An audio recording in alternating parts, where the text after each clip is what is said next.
Hey everybody, welcome back to our channel and Happy New Year. I know it's not the first, but we're still close to the beginning. Alex and I released a video on Sunday about the different resolutions that you can have as a couple moving into the new year. I also wanted to have a video for those people who are starting a new relationship at the beginning of a new year. So today's video is essentially going to be me sharing with you 8 tips that I found really helpful to kind of keep in mind as I moved into the relationship that Alex and I now have. These tips are informed by past experiences, both good and bad, but hopefully they will help you avoid any unnecessary headaches and really give you the encouragement you need to dig down inside of you and pull out your best self.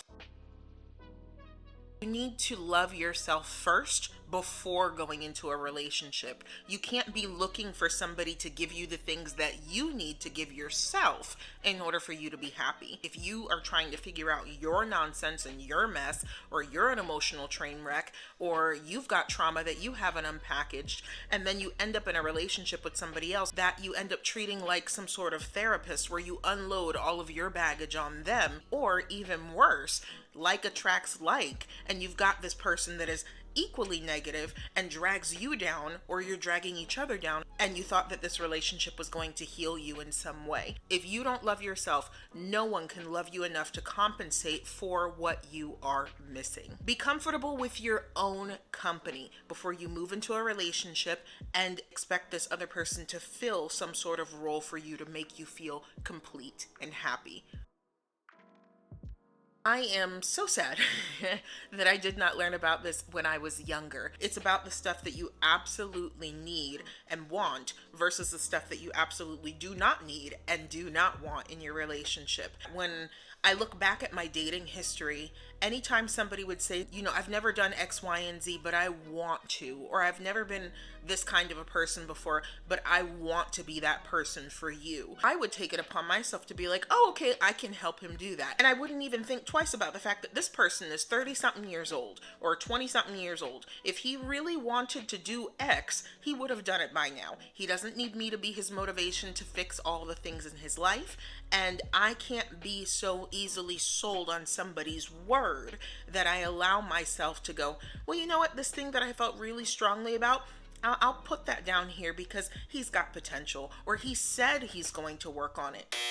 When you love yourself and you know yourself enough to stand by your core values or your core principles, then that will save you a whole lot of heartache and heartbreak down the line.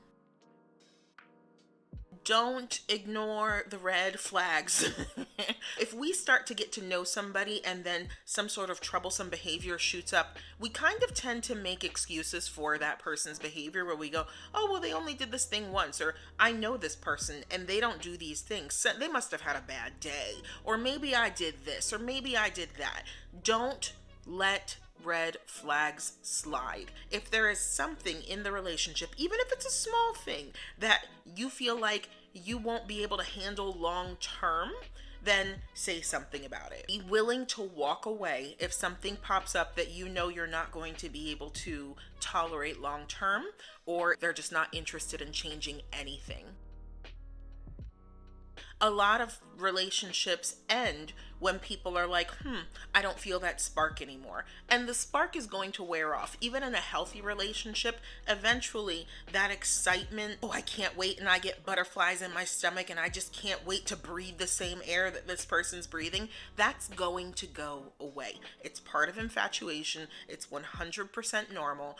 And when it goes away, that doesn't mean that the relationship is over. Long-term compatibility is so much more than the physical, because the physical will change. Of course, we should take care of ourselves, but what I'm referring to is more along the lines of if your values align, if your goals align, if you're both committed and you're both willing to work on the hard stuff in your relationship. There's a lot more that is beneficial than just whether or not this person is hot and makes you have the tingles.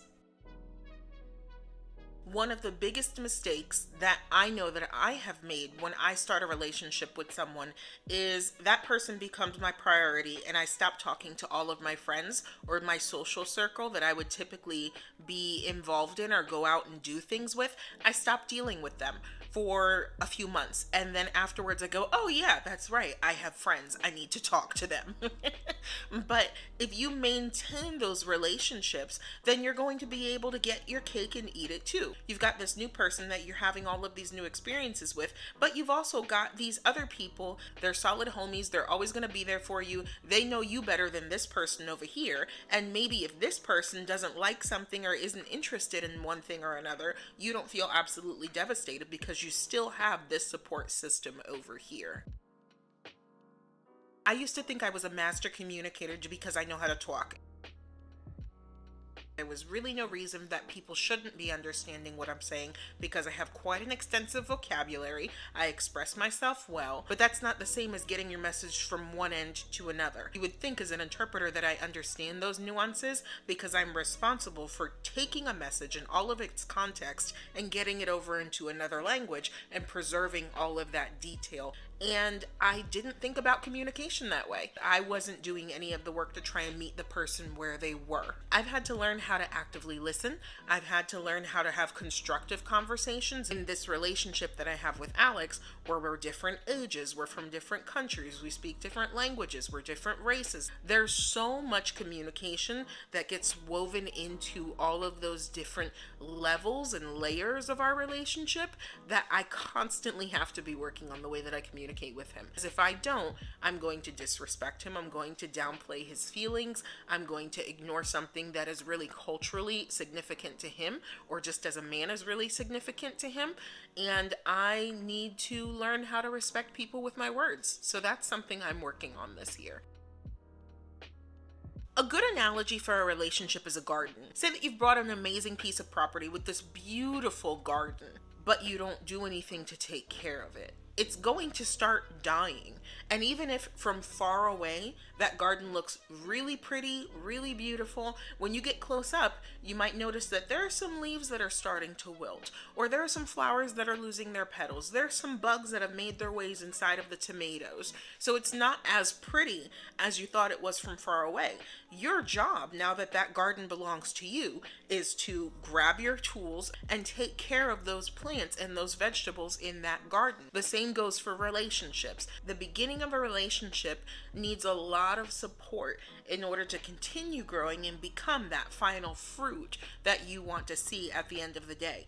It's not a one and done type situation. All of the little crucial ingredients that it takes to make that successful, healthy relationship last, you have to apply them continuously over time. If you enjoyed this video, please give it a thumbs up to let me know that it was worth your while. We have a lot of other videos in the vein of self-improvement and relationship improvement. Feel free to give our channel a look and see if there's anything else that you would be interested in watching in the meantime.